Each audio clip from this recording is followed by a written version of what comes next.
로마 가톨릭 신학자들, 스콜라 신학자들은 회개를 두 가지 측면에서 왜곡시키고 있습니다. 첫 번째는 형식화 시킵니다. 그래서 회개를 어떤 외적인 표, 그리고 금식, 우는 거, 어떤 금욕, 이런 측면에서 접근합니다. 그다음에 두 번째는 회개를 성례의 하나로 여기고, 그래서 로마 가톨릭의 7성례, 그 가운데 한 성례로서 다루는 것을 볼 수가 있습니다. 로마 가톨릭은 회개에는 세 요소가 있어야 효과적이다. 효과 있는 회개다. 그래서 첫 번째는 마음의 통회가 있어야 되고, 두 번째는 입의 고백이 있어야 되고, 세 번째는 행위의 보석이 있어야 된다. 이렇게 이야기합니다. 마음의 통회라는 것은 진정 충만하게 완전하게 마음의 뉘우침, 돌이킴이 있어야 된다. 두 번째, 입의 고백은 공적으로 자기의 죄를 선언해야 된다. 특별히 고해, 사제 이런 공적인 교회의 직분자 앞에서 자기 죄를 내놓아야 된다. 그리고 행위의 보석은 잘못한 것에 대한 형벌, 그 형벌의 값을 치러야 된다. 이렇게 이야기하는 것입니다. 먼저 이번에는 이 앞에 두 가지에 대해서 살펴보면 좋겠습니다. 로마 가톨릭이 말하는 이 세 가지 중에 첫 번째, 두 번째에 해당하는 마음의 통회와 입의 고백에 대해서 살펴보겠습니다. 먼저 마음의 통회에 대해서 로마 가톨릭은 어떻게 생각하는지 살펴보도록 하겠습니다. 마음의 통회가 충분하리만큼 합당하게 이루어져야 된다. 이것이 첫 번째 조건이라는 것입니다.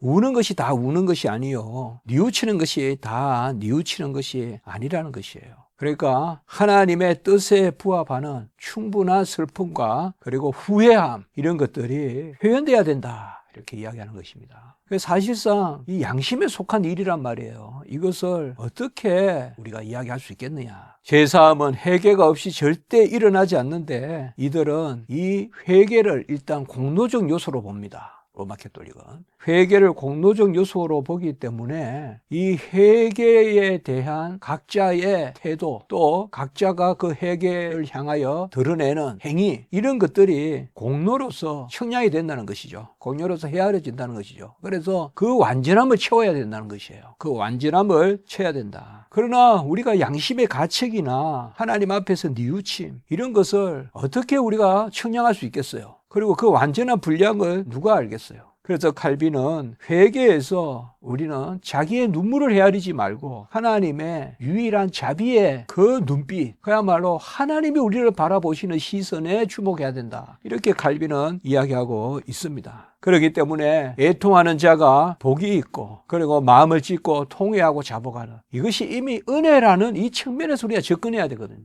불가항력적으로 이전의 것으로부터 뉘우치고 돌이키고 분함을 느끼고, 내가 왜 이랬을꼬? 그리고 이게 옳구나, 올바른 데 대한 사모함을 가지고 회개의 7가지 요소에서 봤지 않습니까? 이런 것이 전적인 은혜로 주어진다 이라면, 이러한 로마 가톨릭이 말하는 통회를 하나의 공로로 보는, 우리도 회개에는 돌이킴의 요소가 있어야 됩니다. 그렇지만 그것은 전적인 은혜로서 회개의 은혜, 회심의 은혜, 돌이킴의 은혜, 불가항력적으로 나를 버리고 하나님 쪽으로 향하여 가는 그 콘베르시오, 전향, 회심, 그것은 하나님 은혜거든요. 그래서 금방 우리가 이야기했듯이 내 눈물을 헤아리지 말고 하나님을 바라보라. 이것이 칼빈이 첫 번째 로마 가톨릭의 요소라고 하는 마음의 통회에 대하여 비판하는 부분입니다. 이제 두 번째 로마 가톨릭이 회개의 요소로 삼고 있는 입의 고백, 이것은 제사장들, 소위 그들이 말하는 회개를 받는 고해 사제들 앞에서 공적으로 자기들의 죄를 내놓으라는 것입니다. 이 로마 가톨릭은 나병 환자들이 자기들이 이제 나병이 낫고 회복되고 하면 이제 그것이 이제 부정회로부터, 불교로부터 벗어났고, 그때 제사장들에게 보내졌다. 그거 봐라. 그러니까 제사장들에게 고백한 거 아니냐. 이렇게 자주 인용합니다. 그리고 모세의 율법이나 이런 데 계속해서 이 말씀이 나오니까 이러한 예식에 따라서 제사장들, 사제들에게 가가지고 고백해야 된다. 그러나 이것은 벌써 우리가 한마디로 이 말씀은 그릇되죠. 모든 제사장 직분이 폐하여졌잖아요. 제사 직분이 바꾸어졌은즉 율법도 반드시 바꾸어지리니, 히브리서 7장 12절. 이제는 우리의 유일하신 제사장은 예수 그리스도잖아요.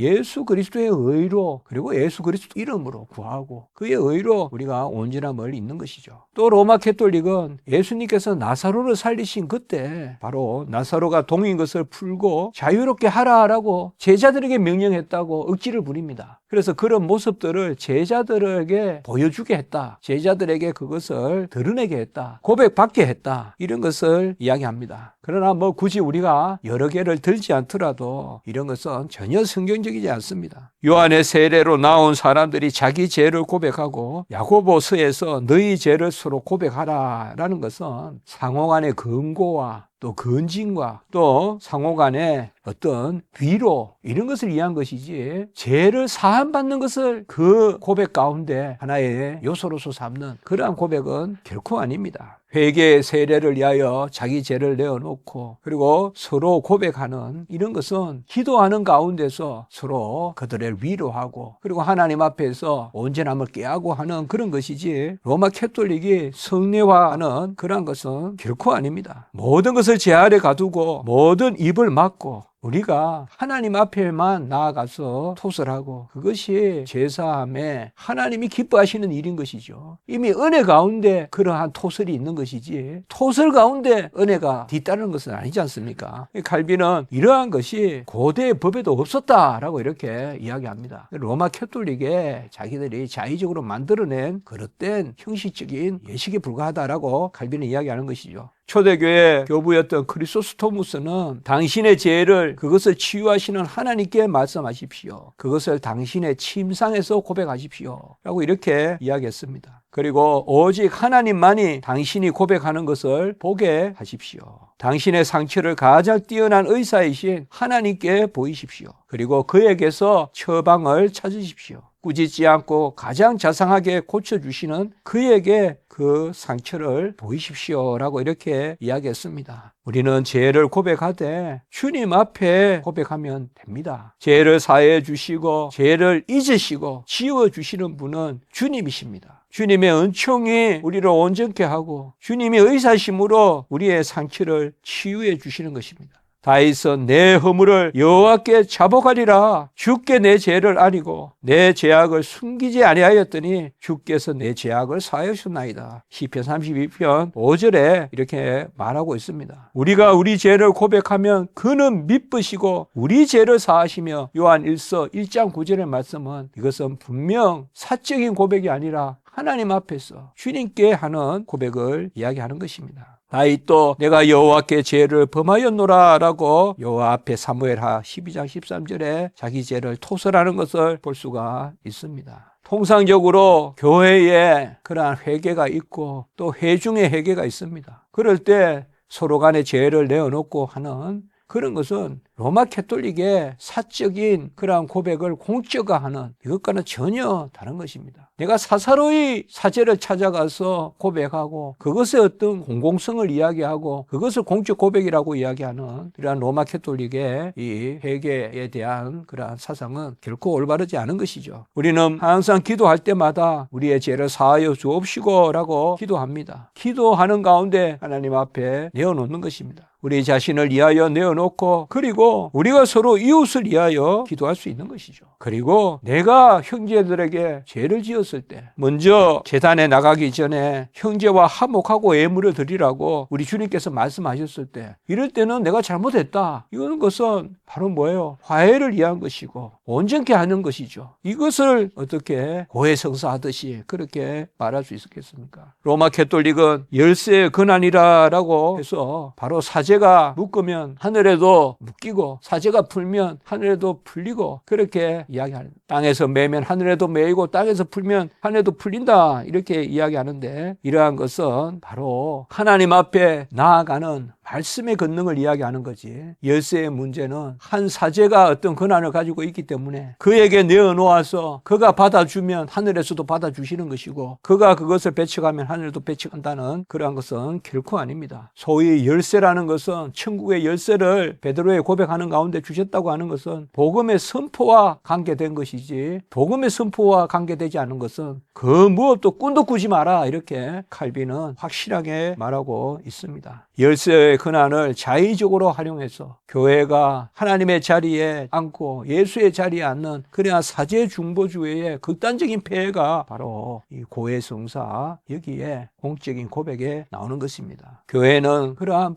어떤 공로의 보화를 가지고 있는 보물창고니까 교회를 통하여 사함을 받아야 되고 교회를 통하여서 값을 대신 지불받아야 되고 이러한 것은 그릇된 것이죠. 이것은 철저히 비성경적이고 인본화된 그런 이교적인 사상이죠. 자기의 허물을 능히 깨달을 자 누구리요? 나를 숨은 허물에서 깨끗게 하소서. 내 죄악이 내 머리에 넘쳐서 무거운 짐 같으니 내가 감당할 수 없나이다. 내가 짓밟혔으며 묻혔으며 질시당했나이다. 소홀의 문이 나를 둘렀나이다. 내가 수렁에 빠졌나이다. 내가 연약하고 죽어가니 나를 당신의 손으로 건지소서. 이러한 하나님 앞에서의 고백이 어찌 사람 앞에 나타날 수 있겠고 사람 앞에 능력을 가질 수 있겠습니까? 하나님 앞에 은밀히 우리가 고백하는 것이죠. 허물을 깨달을 자 누구리요? 나를 숨은 허물에서 정하게 하옵소서. 시편 19편 12절. 그러니까 하나님만이 우리를 정하게 하고 악인이 신음할 때마다 범죄한 것이 하나도 기억함이 되지 아니하려니 에스겔서 18장 21절 22절. 무슨 사람이 중간에 서서 그것을 헤아려서 판단합니까? 악인이 신음하는 것은 하나님이 들으시지 어떻게 그 신음을 사람의 입으로 토설하겠습니까? 로마 캐톨릭은 이것을 청지의 고백이라고 합니다. 속삭이듯이 귀에 대고 사지에 귀에 대고 고백하라는 것입니다. 칼빈은 이것을 매우 해롭고 아주 여러 모양으로 교회에 독이 된다라고 이렇게 말하고 있습니다. 고해 사제들이 열쇠의 권한을 가진다고 하면서 자기들이 파손된 배의 고물과 이물이라고 하면서 자기들이 배의 시작과 끝이고 그 파손된 배를 자기들이 온전케 한다라고 하면서 이것은 얼마나 성도들을 억압하는 것이겠습니까? 그리스도가 성령을 주셔서 성령이 우리를 메고 푸는 것을 우리 안에서 역사하시는 것이지 열쇠의 판정관이며 주관자는 성령이신 거지 어떻게 인간이 인간의 죄를 사하고 풀고 메고 하겠습니까? 이러한 극도로 무지하고 극도로 폐역한 것, 이것이 바로 로마 캐톨릭의 회개의 사상이고 그 회개를 성례화하는 그러한 철저히 로마 교회 중심의 그런 잘못된 의식이 바로 이 로마 가톨릭의 성례인 것입니다. 사람들에게 고백을 강요하고 그 가운데 하나님의 자리에 서는 것, 이것은 참을 수 없는 모독이고 이제 나중에 우리가 기독교 강요 4권에 가면 또 나오겠지만 하나님의 백성들이 이 고해 성사 때문에 얼마나 공포에 빠져서 사는지 모르는 1년 내내. 왜냐하면 의무적으로 고백을 해야 되거든요. 의무적으로 1년에 한 번은 의무적으로 해야 되거든요. 자, 이제 이 부분을 정리해 보겠습니다. 첫째, 로마 캐톨릭은 회개의 은혜보다 외부적 훈련과 훈육을 강조하고 회개의 세 가지 요소로서 마음의 통해, 입의 고백, 행위의 보석을 말합니다. 둘째, 그들은 마음의 통해가 합당하고 충분해야 제사함의 회개에 이른다고 하나 회개 없는 제사함은 없지만 회개가 제사함의 원인은 아닙니다. 분명히 회개가 있습니다. 제사하면은. 그렇지만 회개가 제사함의 원인은 아닙니다. 예수님의 의가 원인이죠. 셋째, 그들이 말하는 입의 고백은 사제에게 하는 공적인 고백을 뜻하나 성경은 죄와 허물에 대한 고백을 친히 사해 주시고 친히 치유해 주시는 하나님께 고백하라고 명령합니다. 넷째, 교회에 부여된 열쇠의 권한은 복음의 선포에 있으며 그 판정관과 주관자는 성령이시므로 구원은 은혜에 있지 고백에 있지 않습니다.